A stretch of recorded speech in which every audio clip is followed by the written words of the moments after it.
안녕하세요, 축수저입니다. 이적시장 중간점검 아스날 편에 이어서 오늘은 토트넘입니다. 지난 시즌 유로파리그에서 우승을 차지하면서 17년 만에 묵은 한을 풀어내고 다시 챔피언스 리그로 복귀했죠. 하지만 리그는 17위.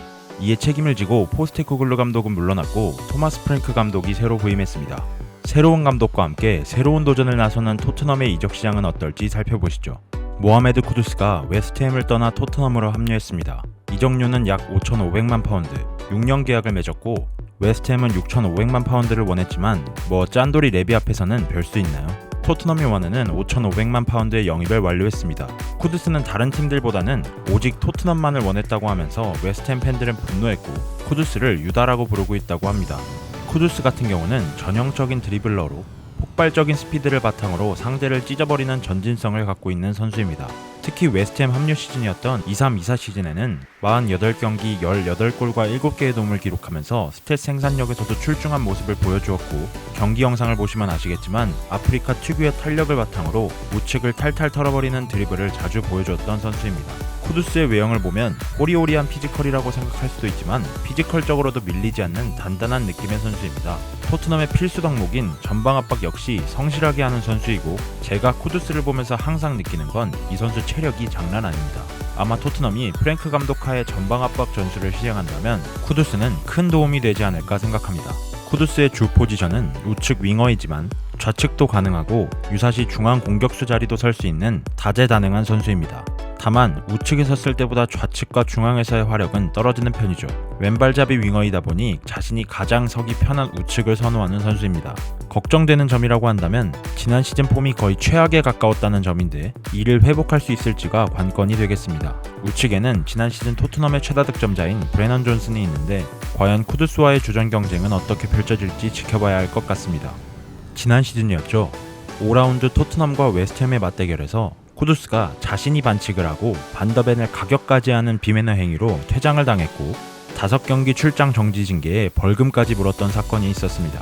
여기서 토트넘이 감다살인 게 두 선수 화해하는 것을 바로 찍어 올리면서 해프닝으로 넘겨버렸고 쿠두스의 이미지까지 쇄신시켜 주었습니다. 하지만 종종 나오는 단점인 다혈질은 반드시 개선해야 할 문제라고 봐야겠죠. 다음은 모건 깁스 화이트의 토트넘행 희위고가 떴습니다. 깁스 화이트는 바이아웃 6천만 파운드로 토트넘으로 이적하며 6년 계약을 맺었고 독점 기사가 뜬 지 한두 시간 만에 바로 로마노 희위고까지 떠버리면서 이틀 연속 토트넘 팬들 행복사하는 상황이 펼쳐졌습니다. 하지만 스카이스포츠 기자들을 비롯한 로마노, 사미 목벨 등 다수의 영티어 기자들의 보도에 따르면 토트넘이 노팅엄에게 불법적인 접근을 했다고 전했고 노팅엄은 이를 프리미어리그에 공식 제소한다고 컨펌했습니다. 그리고 파브리지오 로마노에 따르면 토트넘은 노팅엄으로부터 깁스 화이트 접촉 중단을 요구하는 공식 연락을 받았고 바이아웃 조항에 대해 토트넘이 어떻게 알게 되었는지에 대해서 이의를 제기한다고 밝혔습니다. 희위고까지 뜨면서 조만간 오피셜이 나올 것처럼 보였지만 딜은 지연될 것이며 조사를 진행할 것이라고 컨펌했네요.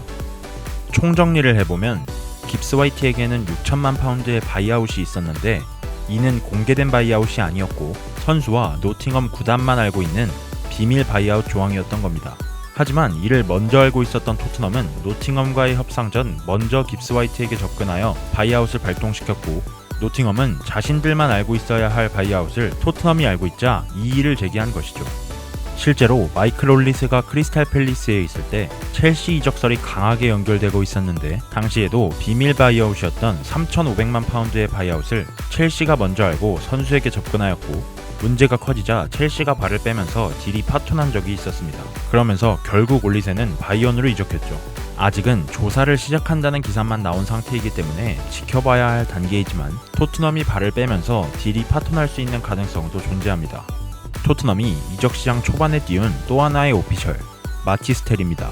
지난 시즌 임대로 합류해서 임대료 1,000만 파운드를 이미 지출한 토트넘은 이번 완전 이적을 통해 3,500만 파운드에 옵션 500만 파운드를 추가로 지출하며 총액 5천만 파운드로 마티스텔을 영입하게 되었습니다.